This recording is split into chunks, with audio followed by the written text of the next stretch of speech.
सामाजिक, महिला सक्षमीकरण, पर्यावरण, पशुप्रेम आणि जनकल्याण क्षेत्रात उल्लेखनीय कार्य करणाऱ्या राधाई फाउंडेशन चिपळूणच्या संस्थापक अध्यक्षा सौ राधाताई लवेकर यांना जनकल्याण सामाजिक सेवा संस्था कोल्हापूर यांच्या वतीने राज्यस्तरीय रणरंगिणी पुरस्कार प्रदान करून गौरवण्यात आलं. हा पुरस्कार संस्थेचे अध्यक्ष उदयसिंह पाटील यांच्या हस्ते प्रदान करण्यात आला. विविध सामाजिक उपक्रमात सातत्याने योगदान देणाऱ्या महिलांच्या कार्याचा गौरव करण्याच्या उद्देशाने हा राज्यस्तरीय पुरस्कार देण्यात येतो. राधाताई लवेकर यांनी चिपळूण परिसरात मोकाट जनावरांचं संरक्षण आणि रेस्क्यू, महिला जनजागृती, सामाजिक न्याय, पर्यावरण संवर्धन तसेच गरजू नागरिकांना मदत अशा अनेक लोकहिताच्या उपक्रमात उल्लेखनीय कार्य केलं. त्यांच्या या सेवाभावी कार्याची दखल घेत हा प्रतिष्ठेचा सन्मान जाहीर करण्यात आला.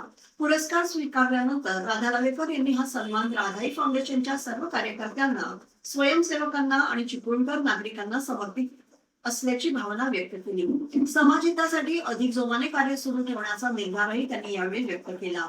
या गौरवाबद्दल विविध सामाजिक संस्था, पत्रकार, मान्यवर आणि नागरिकांकडून सौ राधाताई लवेकर यांच्यावर शुभेच्छांचा वर्षाव